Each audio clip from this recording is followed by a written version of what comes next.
Mark, I looked at the FDD and I'm realizing that I'm paying these guys 8% off the top every month, plus 2% in marketing, plus 1% of local funds mandatory. Why do I need to do that? And I say, you don't. I said, but I'll tell you what, when we were running our Five Guys franchise, I was thrilled to death to take that money off the top every month and give it to the brand because I knew what I was getting in return for that investment. If you're not thrilled about writing that royalty check, then you're right. You probably don't want franchising because if that's going to be a thorn in your side every single month, you're not going to get past it, which means you don't see the value in it. And if you don't, what are you going to do? I'm telling you what to do, not because I'm trying to be a tyrant, but I'm telling you what works.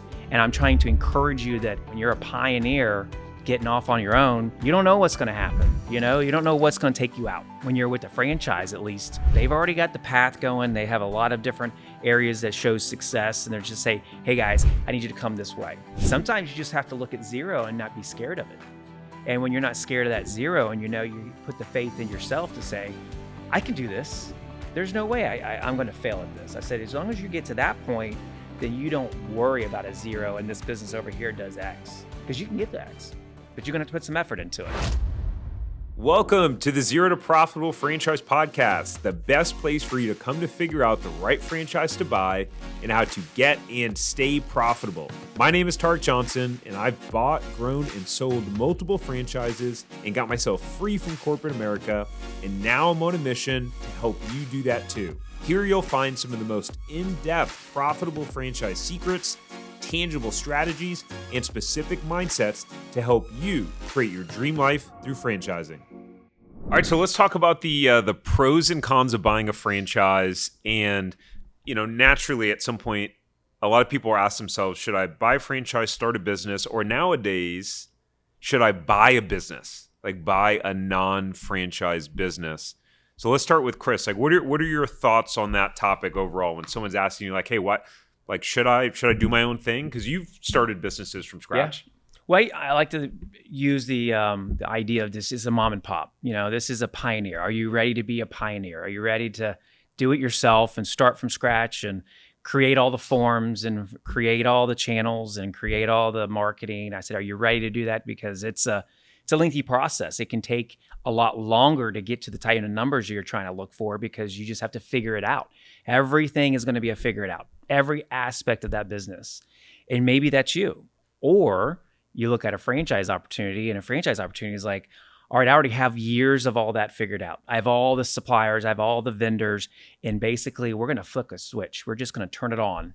And then when we turn it on, then we need you to go out there and we need you to promote, and you need to be the business development person. You don't have to go figure out the forms. You don't have to go figure out how do I get my email to work and how do I got to do all this other stuff. So when you put it to that light, I think a lot of people say, oh, wow, yeah, it may take me a lot longer to get to where I need to get to the numbers I want to be at because I got to figure it all out. Whereas in this is going to be, boom, I'm off to the races. Now, it's just going to change this. The timelines is what you're buying. You're buying time is what you're doing. Yeah. So I like to do that. I think that's usually when they finally say, no, it's a valid point. Yeah, that's a good point. It is a good point. I think on top of that, when I get into that kind of a conversation, I'll ask them things like, if you want to start your own company, like, okay, so a couple questions for you. Do you have your marketing director hired already? Yeah, do you have your operations guy in place? Do you have your sales strategy thought through? Have you got all that stuff? Because again, if you haven't got that, then I don't know what we're talking about because you're not anywhere close to getting a business started. If you want to talk about franchise opportunities, what I can talk to you about is our brands that have already figured that out and are looking for people like you to augment your skills and take that to the next level. So it really comes down to what it is you're looking for. But starting a business from scratch is, to your point, Chris, a long, arduous process before you take $1. Franchising, yes, you're investing your money. You're going to wait a little bit longer to get your money back, but you're attempting to get that money back day one because you don't have to figure out those systems. And the advantage is your competitors, for the most part, are. So it just gives you a huge leg up advantage over those competitors if you choose to go franchising. And again, as you know, we don't talk people into it. We just guide them with logic Right. in many cases, Yeah. right? And that's logical, right? Do you have those people? And when I ask them, have you hired your marketing director yet? They look at me like, what are you talking about? Marketing director? It's true though. What are you talking about? I'm like, well, how are you going to market your business? Haven't really thought of that. Like, okay, well, then I'm gonna allow you to come to your own conclusion that you're not quite there yet. So what do you want to do? What's your next step? Yeah. What I think is what I like to tell people is that it's not mutually exclusive. If you buy a franchise now, doesn't mean you can't start your own thing later. Like That's true, for me yeah. personally, I knew that I wanted to start my own thing. But I tried to do it 9 times and failed. And so franchising for me was just a means to an end to become an entrepreneur, right? And so that worked. I learned how to run a business through owning a franchise. And then I was able to then take those lessons, start Franchise Empire as an example, from the lessons that I learned from franchising. Absolutely. So I think for some people, it's like, hey, like you can, if you have this vision that you want to start this very specific type of business, but you have no idea what to start, you don't know how to figure out the systems. Yeah, maybe buying a franchise is the best next step. The question to me really becomes like, what's the best next step for me right here, right now? Right. Yeah, and they don't know. That's why they're talking to you. If they knew, they wouldn't need you, right? So Yeah. that's a huge benefit. And as a franchise owner myself, I kind of laugh when I get into these conversations. But once people start going down the road with us and we're introducing them to brands and we're talking about the due diligence, then you get to the conversation about royalties, right? So again, starting your own business, that's when that conversation will come up, right? Mark, I looked at the FDD and I'm realizing that I'm paying these guys 8% off the top every month plus 2%, and they're saying it in this tone like, are you kidding me? Plus 2% in marketing, plus 1% of local funds, mandatory. Like, why do I need to do that? And I say, you don't. I said, but I'll tell you what, when we were running our Five Guys franchise, I was thrilled to death to take that money off the top every month and give it to the brand because I knew what I was getting in return for that investment. You're making an investment every month when you pay those royalties. It's really the only way the brand can support itself to help you. So that's why they need it. But 2, it means that there's so many things that they're doing to help your business.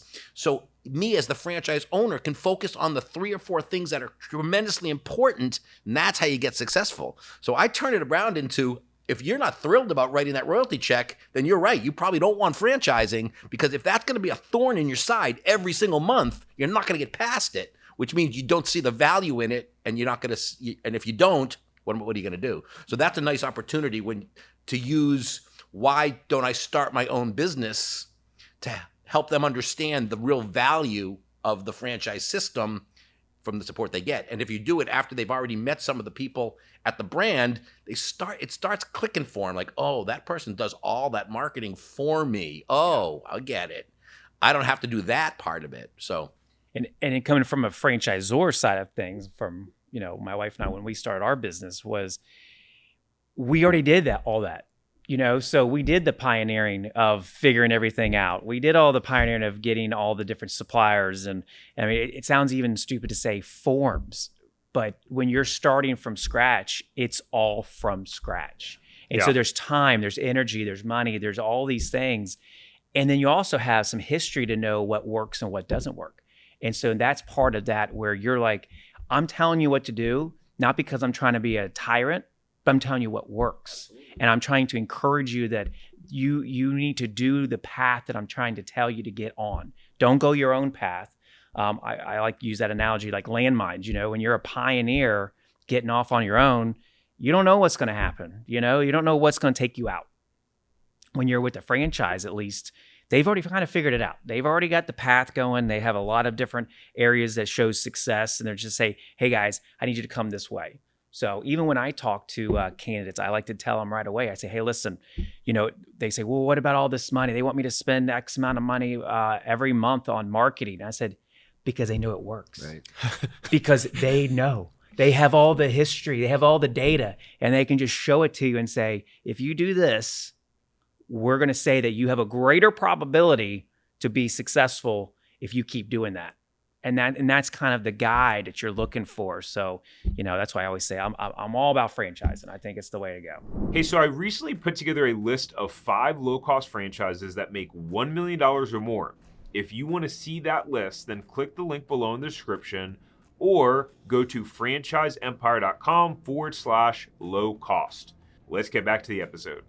Yeah, and the last point I'll make on it is when you're talking to that person who doesn't quite get the difference between an owner operator and a business and a CEO, say for example, you can use a great conversation. Say like, so you could really very easily start a painting business tomorrow, Chris. You could go buy a couple gallons of paint, a couple of paintbrushes, and a ladder, and knock on doors, and you've got a painting company. There you go. You're cooking. You got a painting business, and really, what you have is a job. Because if you don't knock on that next door to get that next customer, what are you painting? So that's one way of looking at it. And this will come really from our ability to find out their whys and what's important to them when we first meet with them. But if they're trying to accomplish some of these pain points that we're just talking about, more family time, build wealth, blah, blah, blah, you say, when are you ever going to get there if you have to knock on a door every time you want to get a paint job? What if you were able to be the CEO of a painting company and your job was to make sure you had good quality painters working for you? You had a franchisor who was helping you market to get leads out into the marketplace? What if your job was to manage that and manage the expectations of the customers? Next thing you know, you might have 8, 10, 12, 14 painters working for you. Now you're the CEO of that company. Maybe one of those 14 painters becomes a really qualified general manager for you. Bang. Maybe give them a small piece of the company. Now, if your goal is to go to Tahiti and get foot massages all day long, you're there because your business is running for you, but you've done that on your own. That's what you're looking. That's why you would go a franchise model versus starting your own painting business where, don't get me wrong, it might be a really good job for you, but that's all it's ever going to be. So what's important to you, A or B? I think there are a couple other things that kind of tie into this topic, and I'll start it off with the story first, which is it goes to Chris's point. So when my wife and I did our discovery day 10 years ago, before we were going to buy our franchise, she was a real advocate for, she's like, we could just do this on our own. Why don't we just start our own thing? And I mean, I was fresh off of trying to do that 9 times and it not working and all sort of different businesses. But I pulled out the little swag bag that they brought us, right? That they gave us at Discovery Day. And inside was, the menu and a couple of other branded things. And I pull out the menu and I'm like, how long do you think it would take us to do this? Not Sure. just the design, like outside of the having to hire a graphic designer and go through all the revisions and then get it printed and all that stuff. Like any capable person could do that. But coming up with all these different smoothie combinations and flavor profiles and ingredients and then sourcing it. And I already knew based on my track record at that point, I would quit before I probably got 50% through. Like I This is knew too that my hard. follow through wasn't strong. Yeah. And for in my experience, taking that $300,000 home equity line of credit out, it put enough fire under my butt where I was absolutely terrified that we were going to fail. And I think there are some people out there, they need that pressure. They thrive off that pressure of knowing that I just took out a $300,000 SBA loan. I had to sign a personal guarantee. I had to put my home down as collateral. This is what I need for me to actually step up and go all in. Yeah, it's a great point.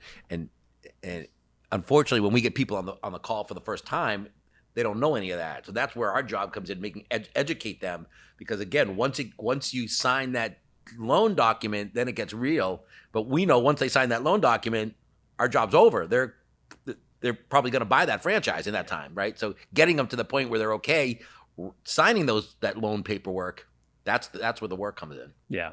That's why I have a lot of respect for a lot of these franchisors that have done that, and have really built something, because I, kind of look at that and say, man, I know how hard that was. and the respect that you give to those franchisors, those founders, to just gut it out and get it to that point. It's not easy, but it also is coming with good franchisees that are easily led. You can lead them, you can, grow, and they're buying into a system that they have faith, they're really wanting to take that American dream and make it happen. So it takes I think a lot of times people in franchise are like, oh, there's just the greedy franchisor at the top. It's like, no. You're part of a major operation that everybody is working together to make it better.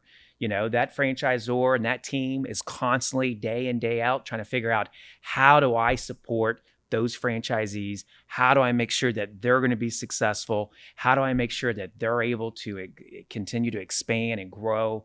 That's daily. And I said sometimes franchisees may feel that way, kind of like, well, I'm just this lonely person over here. And it's never the case. I always tell everybody, you are a vital part of that total operation, no matter where you're at. And to your point earlier, another benefit of going the franchise route versus going your own is, what happens when you get stuck? Right. What happens when you're doing your own thing? What happens if you get stuck? You get a roadblock. What do you do? Well, again, if you're part of a successful franchise network, I'll tell you what you do. You pick up the phone and call any one of 50 other franchisees doing the exact same thing you're doing every single day, right, who probably had the obstacle you're dealing with, and you'll get 3 or 4 really excellent solutions to how to handle it, and you'll pick one. So, boy, when I go to bed at night, I'm a lot more comfortable. I sleep a lot better knowing I've got that network of peers doing right, exactly what I'm trying to do, versus I'm out there all by myself. I don't think it's very glamorous being out there all by yourself on that tightrope. That's scary to me. In my experience, any business ownership has a little bit of anxiety attached, but I think franchising, you take so much of that anxiety away, because you're really then putting everything square on your own abilities to do what's important, and your world goes from here to here. It shrinks with what you need to work on because you've got that connection. And I think people just don't see that. And that's, again, one of the reasons why they're coming to us, and that's part of our job, is to educate. So, again, I think we'll all agree, we don't sell anybody anything. We educate, guide, and consult along the process. And the peer networks of the franchisees, I just remember, to this day, I've been out of my franchise now for 7 years. I still have friends that were franchisees who they've gotten out of the business too, but I think that our business success was in no small part because of the networking we did with people like us, right? Forget the fact that you can cluster together in a region and kind of form your own regional processes with vendors and whatnot. Forget even about that. Just the camaraderie, and I'm not in this by myself. Yeah. Yeah. So there's a lot of people out there right now that are thinking about actually buying a business, like buying a non-franchise business. It's one of the most popular trends, and this whole thing about buying a boring business. My thought around that is you're stepping into a business where, someone thought of this idea. They've been doing their business for 20, 25 years. They're a master of their craft. Maybe they started out as a plumber, right? And they started their own plumbing thing. They know plumbing inside and out. Then they hired another plumber, and then eventually they figured it out. They scaled their business, and now they have 10 or 12 plumbers. And then you're going to come in and you're going to buy this business. What are the problems? How could that go wrong? Well, I think there's always good opportunities out there, for sure. I always say there's always something out there that has some value, absolutely. But I've mentioned this many times. I said that there's either dogs or the diamonds. At the end of the day, when you really look at a resale type of opportunity, and it's just like buying a used car. I love used cars. There's a certain level where I'm like, I think that they're good value. There's probably not as much wear and tear after a certain amount of years. You feel comfortable that you could get into it. But a resale isn't kind of that same boat. Unfortunately, sometimes you run into an opportunity that is just too good to be true, because it is. And, you don't know how it was being run. It's unfortunate. Sometimes there's businesses that struggle. And at the end of the day, it could be it could be a ton of different issues. It could be a health. It could be a death. It could be a divorce. It could be a lot of stuff. So then maybe there is an opportunity. But the ones that are more the diamonds, they're hard to find. And then when you do find one, guess what? There's a premium behind it. So are you willing to pay the premium for that little diamond? And you got to do a lot of analyzing of it, because I am a mom and pop kind of guy too. Started a couple businesses from scratch, was very successful with those businesses. But there was a lot of stuff behind it that made it successful. And sometimes it is the person, like you said, if the leader is there for a couple of years and leaves, what happens? If that diamond all of a sudden was attached to that owner, it had good relationships and it was just dynamic and everything else, I mean, what will happen to that business? So it's not to put fear out there on a resale, but I always like to put out there the facts. Those are just the facts. And I'm sure a mom and pop non-franchise business that's for sale, I'm sure you were meticulous about SOPs and documents and all that stuff. So when the new owner comes in, there's going to be this nice, clean training formula, right? Yeah. No. Yeah, I don't think that happens. But that's the reason why most of those resales, they require that the owner stay on for X amount of time. The more complicated, probably the more money you pay for it, the longer the owner you're hoping will stick around. So you can kind of get squeeze that sponge as hard as you can. But yes, there are some opportunities that are out there, but I think that I always tell people, if you're at that crossroads of a resale and a franchise opportunity, you really have to start looking in the mirror. Do you have it in you to just jump in and start at zero in a franchise and they're going to click the lights on and you're off to the races? Can you do that? Or do you need that security blanket that, oh my word, I need to make sure that there's some kind of revenue coming in? So that's more of a personal issue, I think, than more than anything else. I think I would prefer that you're betting on yourself going from a franchise, starting a brand new territory. I think that's the person you need to start thinking about just in general, because it's you, it's yours, is what you put into it. It's still a brand new business, so I like to make sure that they kind of see that. Hey, so if you want to learn the right way to own a money-making franchise without putting your family at risk financially, then check out our free masterclass at franchiseempire.com/masterclass. Let's get back to the episode. Yeah, and resales is ornery. Right.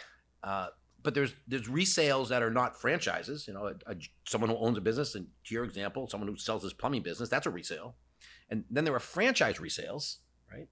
And they're all resales. They're owners who want to sell their business. And I tend to borderline on cynical anyway, no matter what. So as a cynic, I say to myself, okay, are you better off buying a resale business, just averages, just normaling it out? Are you better off buying a resale business from a franchisee or a non-franchisee? Logic would say a franchisee, because they have systems to follow, there's guidelines to follow. Doesn't mean you can't find good resale businesses. The first business I ever bought was a non-franchise resale business, but I knew the owner. I had a relationship with that person. I wasn't buying something I didn't know. I had a lot of trust in that person. But anyway, enough of the preamble. For me, resales start with the one big question is, why the heck is it even available? Like, why is it available? So if you're talking about even franchise resales, why is that franchise owner selling? And I used the story that happened with me. We had a very successful business. We had 14 thriving restaurants that were all very profitable. We had a $25 million top line business. We were very successful, but we wanted out. So we went to Five Guys and said we were getting out. They said, before you make a decision, would you give us a couple days? Whatever, I don't remember the dialogue, but we said yes. Well, anyway, my point was they came back to us with a list of 12 other franchise owners, that Five Guys franchise owners that wanted to buy our territory. We ultimately sold it to one of those guys. So I learned from that. I'm like, okay, now I see, right?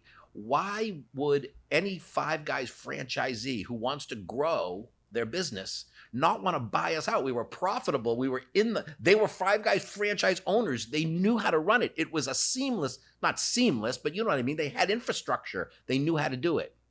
So I always think that if it's a good franchise brand, why wouldn't another franchise owner buy out that resale? There might be a good reason, but I always want to ask people why. Why would they do that? So make sure you ask that why. But apples to apples, a franchise resale is going to have all the things we've just been talking about, the support, the marketing, the coaching, the operations. It's going to be done for you. So apples to apples, I think a franchise resale is a higher likelihood. And you made a great point, Chris. You should never buy an existing business without having the owner have some skin in the game in some capacity, whether that's the owner stays on and works side by side with you, and or the owner puts a little skin in the game in terms of a selling note that they're willing to take less money if the business doesn't do what they promise are going to do. And that's all come down to negotiating. But resales are tricky. And again, then the same conversation you had, which is, have you thought about just starting something from scratch where you're not taking on any bad vibes? Because again, the other part of resale is you're inheriting a team of people. You don't know, because if you're buying a resale business, the owner isn't going to give you, the buyer, the seller isn't going to give the buyer access to interview the staff members and the team because it's clandestine, right? The owner doesn't really want anyone to know the business is being sold, typically.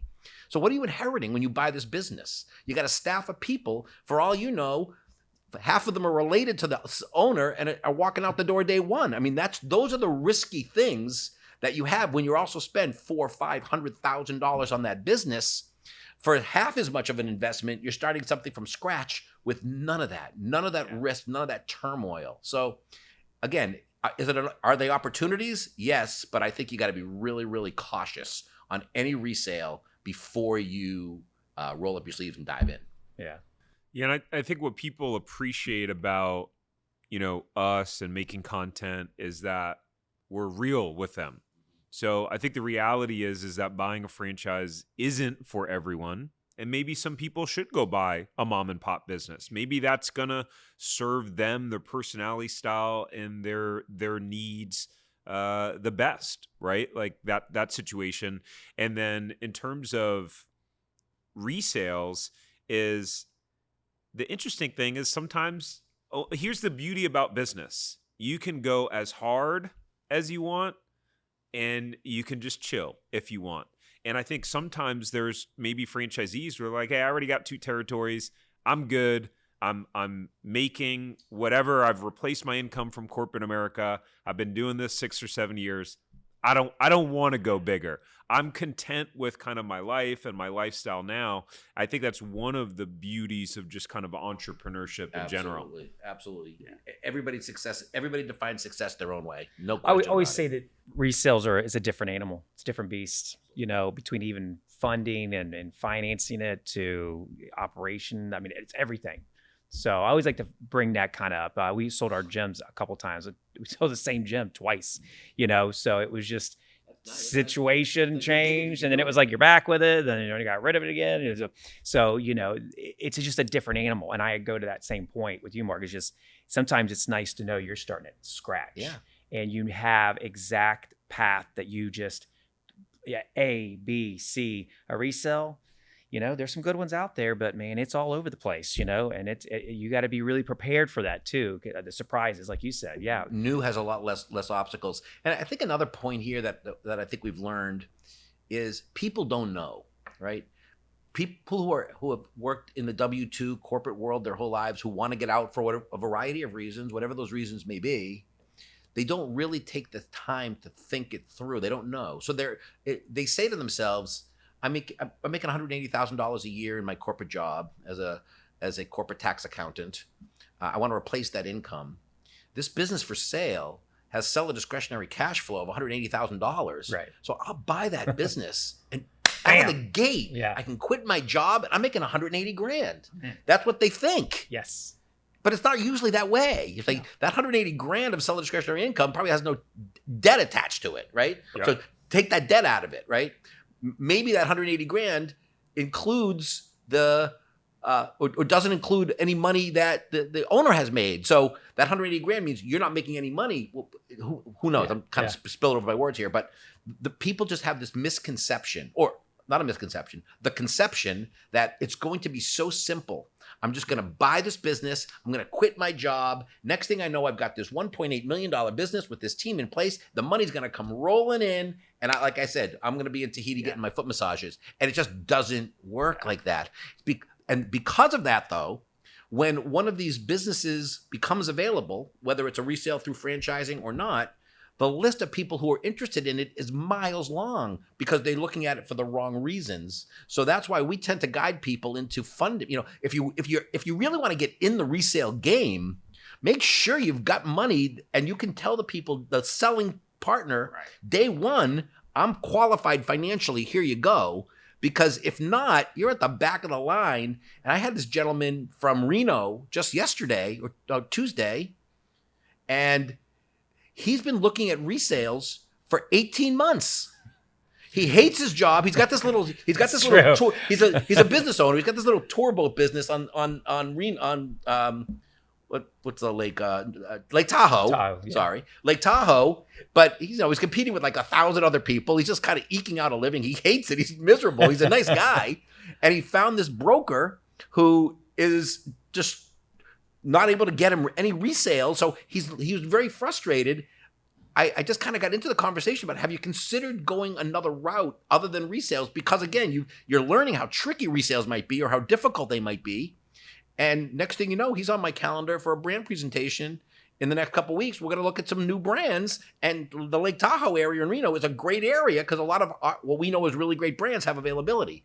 So all of a sudden, with just a quick conversation, the fact that this guy was looking for resales and getting frustrated makes him be like, but I want to do something different. So it was really a good opportunity to get people looking at other things if they've realized how difficult it may be.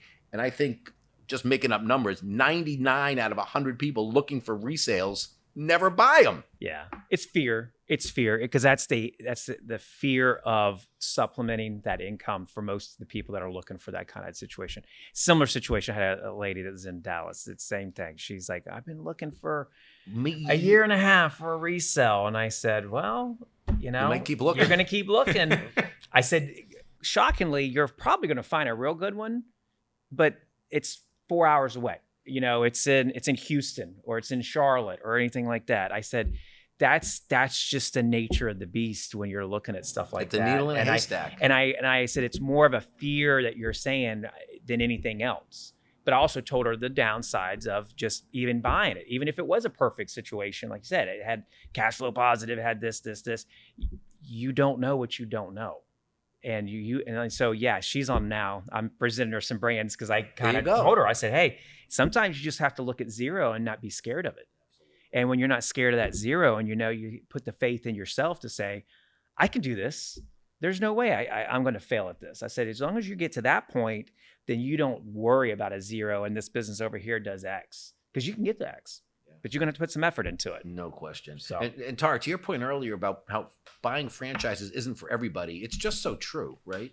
So when you get back to the resale topic, when you get people like Chris just described, or I just described from Reno, who've been looking at resales for 18 months or 2 years or 3 years, you could ask them, do you really want to invest in a business at all? I mean, is that really where your passion is? Because I know myself, if I wanted to do something, I'm not waiting 3 years to then turn around and say, yeah, I'm still looking. What's the opportunity cost at that point? Absolutely. Right. You're getting older, things change. So do you really want it? And sometimes it might be like, based on what you're saying to me, sir, you might be better off staying in your corporate America job because that may be the best path for you because you've been looking for 3 years and you're not anywhere. You're still in the batter's box. Right. You're not even on first base. So really, how important is this to you? Right. And again, that segues into the whole conversation about if you really want to become an entrepreneur and a business owner, and you're on the phone with people who are for a company called Franchise Empire, with people who are experienced franchise brokers, let me at least introduce you to something that may help you get to that goal. And it actually separates the men from the boys because they may just say, yeah, you know what? I think I'm better off staying where I am. And again, maybe it's just like it helps them sleep at night when they say to their spouse, honey, I'm looking for businesses. I mean, I'm keeping my job. I'm out there looking. So maybe that's all they want. And they want to just keep looking, like that person is always kicking the tires on those Porsches, but never buying. So you just don't know the motivation on them. But I think I just kind of laugh at the human nature of people. Yeah. And I've always been someone that, if I want, you set a goal and you figure out how to achieve that goal. Business ownership is exactly like that. But you've been at it for 2.5 years and you're not doing anything. Like, I don't know. It just doesn't seem like it's a high priority for you. Yeah. Well, and when it comes to buying a resale, I think that there is a resale in general, whether a franchise resale, whether, buying a mom and pop business, I think there's a false sense of security to the point that kind of you were making, which is, okay, great, this business is making money, right? So I'm good. I'm going to walk into this business that's already producing revenue, already producing profits, but the stakes are actually higher at that point. No question. Because now you have, especially if you paid a premium for a good resale, you have probably a pretty high debt payment on your SBA loan or a seller's note or whatever it is.